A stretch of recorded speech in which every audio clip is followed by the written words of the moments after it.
हजार भाव का पुण्य होता है तो मानव जन्म होता है। हजारों भाव का पुण्य होता है तो मानव जन्म होता है। लाखों भाव का पुण्य होता है तो तत्व का चिंतन होता है। करोड़ों भाव का मन पुण्य होता है तो संतों का समागम होता है। और जन्म जन्म का पुण्य होता है तो समाधि पूर्वक मरण होता है। समाधि पूर्वक, शांति पूर्वक, संलेखना पूर्वक मरण करना अपने आप में एक बहुत बड़ी साधना है, बहुत बड़ा तप है। ढेरों लोग रोज मरते हैं, ढेरों लोग रोज पैदा होते हैं। इस हिंदुस्तान में हर 1 मिनट में 3 बच्चे पैदा होते हैं। कितने बच्चे पैदा होते हैं? कम से कम 3, और अगर ज़्यादा कोशिश की तो ज़्यादा भी हो सकते हैं।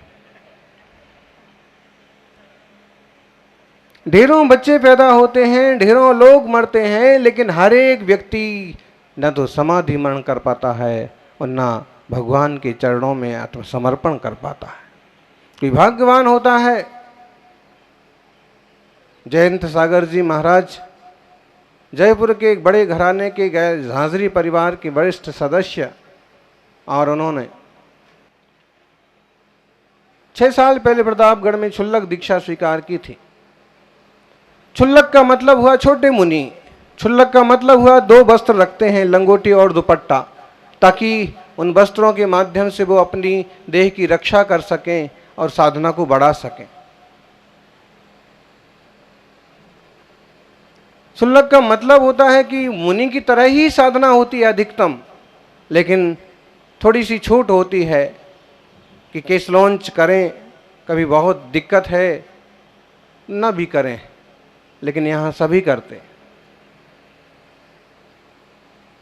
एक पात्र में, कटोरे में भोजन कर सकते हैं। मुनि तो हाथ में ही भोजन करते, जमीन पर ही सोते हैं। क्षुल्लक जी को मच्छर काटे तो दुपट्टा ओढ़ सकते हैं। क्षुल्लक जी को धूप लगे तो दुपट्टे से छाया कर सकते हैं। क्षुल्लक जी को ठंड लगे तो दुपट्टा, डूबते को तिनके का सहारा तो हो ही जाता है ना। लेकिन मुनिराज के लिए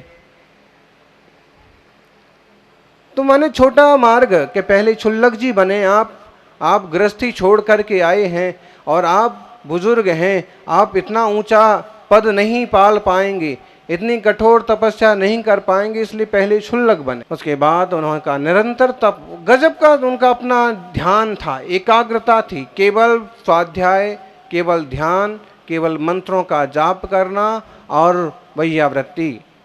भोर में 3-4 बजे उठ कर के कई साधु आते हैं और थोड़े थोड़े समय के लिए वैयावृत्ति माने सेवा। हमें सेवा की ज़रूरत नहीं है, फिर भी वह कोई थोड़ा थोड़ा पाँव दबाएंगे और चले जाएंगे, अपना पढ़ेंगे, लिखेंगे, ध्यान करेंगे, लेकिन इसे जुड़ाव बना रहता है, अपनापन बना रहता है। उन साधुओं को देख करके उन्होंने भी वैसा ही चालू किया और वैयावृत्ति, और उनको उस चीज़ की ऐसी आदत पड़ गई कि जब भी आते तो पहले पाँव दबाते। वैसे बागड़ 56 में तो आज भी कई बुजुर्ग लोग हैं कि कोई साधु तपस्वी मिले तो पाँव उनके जब छूते हैं तो पाँव साथ में दबा भी देते हैं। जब बड़े ज्ञानी पुरखों के पाँव पकड़ते हैं, छूते हैं, तो साथ में थोड़ा थोड़ा दबाई, रास्ते में ही। जब तू आया जगत में, जगत हंसा तू रोए, ऐसी करनी कर चलो तू हंसे जग रोए। जब तूने जगत में जन्म लिया, जब तू बच्चा बन के पैदा हुआ, तो सारे लोग हंस रहे थे। दादा खुश, दादी खुश, पापा खुश, पापी खुश, सभी लोग खुश। चलो बच्चा हुआ है, जन्म हुआ है, बेटा आया है। बेटे आए तो थोड़ा सा तो किसी किसी को रंज भी होता है, लेकिन बेटा आए तो जैसे वंश का अंश मिल गया। लेकिन वंश का अंश कभी कंस हो गया तो, इसलिए ज्ञानी बहुत ज़्यादा उछलने की ज़रूरत नहीं है। बेटा हो कि बेटी, दोनों को सम्मान से पालन पोषण करिए, आगे बढ़ाइए। सज्जनों, जन्म सबका होता है, लेकिन मरण का महोत्सव कोई बिरला ही कर पाता है। जैन धर्म में एक बड़ी अच्छी अवधारणा है समाधि मरण की, और उसका एक बहुत सुंदर संविधान है। उपसर्गे दुर्भिक्षे जरसि रुजायाम चिन्ह प्रतीकारे धर्माय तनु विमोचन माहु सल्लेखना मार्या। 2000 साल पहले समंत्रभद्र नाम के एक आचार्य हुए, उन्होंने भी कुछ संविधान बनाए कि यदि आप देख रहे हैं कि उपसर्ग आ गया है, शेर खा ही जाएगा, इस पानी में, इस आग में हम खत्म हो जाएंगे, ऐसी स्थिति आने पर उपसर्गे दुर्भिक्षे, दुर्भिक्ष पड़ गया है, खाने को ही नहीं मिल रहा है और मालूम पड़ रहा है कि शायद हमें भी खाने को नहीं मिलेगा और हम भी चले जाएंगे, दुर्भिक्ष पड़ने पर। जरसी रुजायाम, जरसी बुढ़ापा आ गया है, बहुत बूढ़े हो गए हैं, बहुत वृद्ध हो गए हैं और लग रहा है कि शरीर छूटेगा, मृत्यु निकट है। उपसर्गे दुर्भिक्षे जरसी रुजायाम, बीमारी, ऐसी खतरनाक बीमारी आ पड़ी है, डॉक्टर कहता है 6 माह से ज़्यादा नहीं चलेंगे, डॉक्टर कहता है 15 दिन का भी पता नहीं है, और डॉक्टर कहता है कोरोना का सेकेंड वेरिएंट है और आप 4 दिन चल जाएं, इसकी भी कोई गारंटी नहीं है। जब पता पड़ रहा है कि बचने की संभावना कम है, बीमारी खतरनाक है, तो निष्प्रतिकार बीमारी के आने पर धर्माय तनु विमोचन, धर्म के लिए देह का त्याग करना सल्लेखना कहलाता है। कौन से धर्म के लिए? कौन से धर्म के लिए? जैन धर्म के लिए नहीं, जिन धर्म के लिए नहीं। जैन धर्म इस टाइप से धर्म के लिए मरना नहीं सिखाता है कि तुमने कोई संप्रदाय बना लिया है, कोई मत बना लिया है, उसके पीछे कट मरो, दूसरे का सिर फोड़ो। जैन धर्म जिन धर्म के लिए मरो नहीं, जैन धर्म कहता है निज धर्म के लिए मरो। धर्माय तनु विमोचन, धर्म बाहर थोड़ी ना है, बोलो धर्म बाहर है क्या?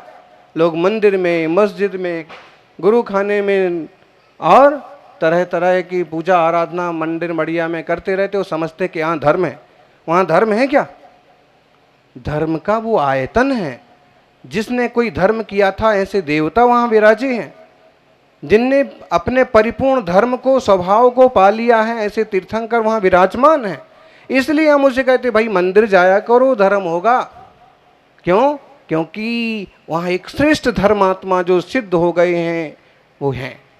वास्तव में उनको देख करके हमें अपने धर्म की याद आती है। अपना धर्म मतलब अपनी शांति, अपना धर्म मतलब अपनी निर्मलता। निज धर्म का मतलब हुआ निष्कषायता, क्रोध नहीं, विकार नहीं और विकृत विचारधारा नहीं। अत्यंत शांति की जो अपनी निर्मलता की, ज्ञान घन चेतना की अनुभूति है, वो निज धर्म है। और ऐसे धर्म की सुरक्षा के लिए देह का त्याग करना, वो कहलाता है सल्लेखना समाधि। समाधि का मतलब हुआ समधि, समान परिणाम। ना हमारा कोई संसार में शत्रु है और ना हमारा कोई सगा है, सब अपने अपने हैं। मैं स्वतंत्र एक आत्मा हूं। मैं कभी आया था और आज मैं जा रहा हूं। राम नाम सत्य है। मतलब है कि सत्य तो यही है कि प्रभु है, कि आत्मा है, यही सत्य है। बाकी तो सब चक्कर चल रहा है। अरहंत नाम सत्य है। आगे आगे अपनी के, आगे आगे अपनी ही अर्थी के मैं गाता चलूं। सिद्ध नाम सत्य है, अरहंत नाम सत्य है। पीछे पीछे दूर तक दिख रही जो भीड़ है, पंछी साख से उड़ा खाली पड़ा नीड़ है। दृष्टि दृष्टि खोल देख तो पर्याय ही अनित्य है, सिद्ध नाम सत्य है, अरहंत नाम सत्य है, अरिहंत नाम सत्य है। मतलब जिनने निज को पाया है, जिनने शांति को पाया है, जिनने बैर विरोध की गठान खोल दी हैं, जो अत्यंत स्वतंत्र निर्मल परिणाम वाले हैं, वो ही सच्चे धर्मात्मा है। और इस निज धर्म की रक्षा के लिए समाधि की जाती है। आप ऐसा नहीं सोचना कि उन्होंने 7 दिन तक कुछ नहीं खाया इसलिए चले गए, नहीं, उन्हें मालूम पड़ गया है कि अब 85 साल हो गए, 90 साल हो गए, 92 साल हो गए और शरीर का एक हाथ भी काम करना बंद कर रहा है और चलना भी मुश्किल हो रहा है। निश्चित रूप से बुढ़ापा अपनी हदें पार कर रहा है। अब मैं खड़े होकर ध्यान नहीं कर सकता, अब मैं पैदल चल के दूसरे गांव नहीं जा सकता, अब मैं अपनी तपस्या शुद्ध नहीं कर सकता। इसलिए धीरे धीरे अपने धर्म की, अपने संयम की, अपने गुणों की सुरक्षा करते हुए देह का त्याग करना। जागते हुए मरना और मरते हुए जागना ये कोई ज्ञानी ही कर पाता है। पूरा होश था उन्हें आखिरी तक। होश में मरना, हमेशा होश बना रहेगा, ये जीव संसार में नहीं भटकेगा। और बेहोशी में मरे, विकारों में मरे, चीखते चिल्लाते मरे, दुश्मनियों के नाम गिनाते मरे, तो समझना कि इसका कुछ भी भला होने वाला नहीं है। और एक पद्धति पूरे देश में चलती है कि किसी के मरण का समय हो तो भाई इसका खाट छुड़ा दो, इसको जमीन पर लिटा दो। का मतलब क्या हुआ? सब कुछ त्याग। गंगा जल मुंह में डाल दो, मतलब क्या हुआ? जिनवाणी सुनाओ। और इस तरह से उन्होंने अच्छे से विवेक पूर्वक शांति से मुनि बन के नया गांव में मुनि दीक्षा हुई। और फिर यहाँ पर 5 उपास लगातार, फिर 2 पारणा, फिर 2 उपास, और आज के दिन जयंत सागर जी ने उत्तम समाधि साध ली।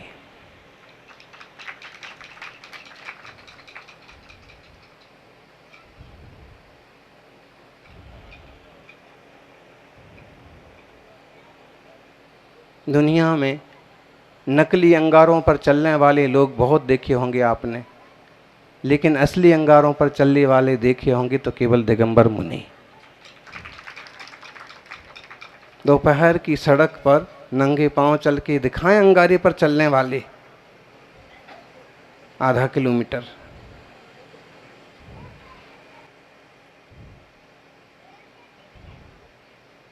और जीवन में 5 महाव्रत, परम ब्रह्मचर्य, शुद्ध साधना, और 24 घंटे में केवल 1 बार पानी भोजन, ऐसे अंगारे ही तो हैं। किनको जमेगा? और छोटे से शुल्लक जी ने जो अभी आपके सामने कुछ बातें कही ना, कल हुआ था उनका आहार, आज आधा लोटा पानी भी नहीं ले पाए कि बाल निकल आया। बाल आ गया तो भोजन छोड़ देना पड़ता है, कीड़ा निकल आया तो भोजन नहीं करते हैं, वो अंतराय कहलाता है। अब कल का दिन भी गया, आज का दिन भी गया, कल 10 बजे 10:30 बजे पूरा हुआ तो हुआ, ना हुआ तो होता है, तपते हैं तब।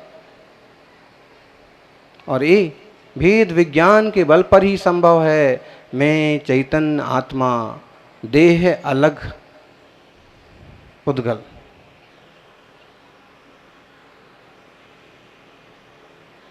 हर धर्मात्मा की इच्छा होती है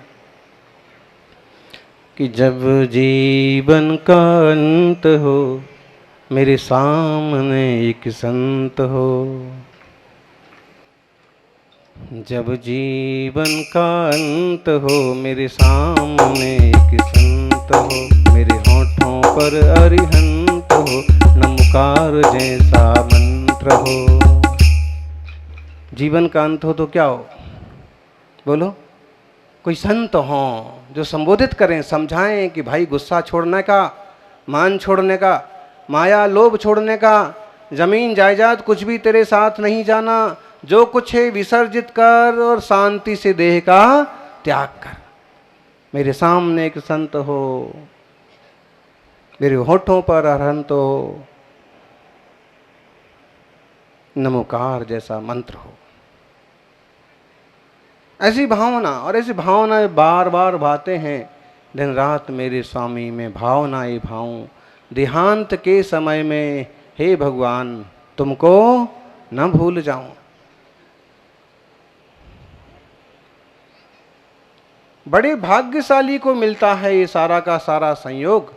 गुरु मूले यति निचिते चैत्य सिद्धांत वार्धि सद्घोषे मम भवतु जन्म जन्मनि सन्य सन समन्वतम मरणम। गुरु मूले, गुरुदेव के चरणों में, मुनि यति निचिते, जहां यति बैठे हैं, इतना बड़ा संघ मुनियों का बड़ी दुर्लभता से मिलता है। सारे देश में ढूंढ के आओ तो भी इतने बड़े मुनि संघ की दर्शन दुर्लभता से मिले।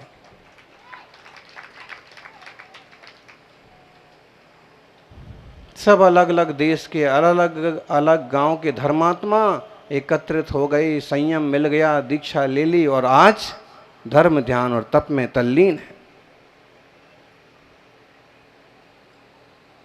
गुरु मूले यति निचिते चैत्य सिद्धांत वार्धि सद होते। सुंदर सा मंदिर हो, जिनवाणी के गीत चल रहे हों, स्वाध्याय चल रहा हो, श्लोक गाथाएं पढ़ी जा रही हों, ऐसे गुरुजनों के चरणों में मेरा मरण हो। काहे कितने भी जन्म लेना पड़े, लेकिन मरण इस तरह से हो, समाधि पूर्वक हो, अच्छे से हो, ताकि बार बार का जन्म मरण का चक्कर मिट जाए।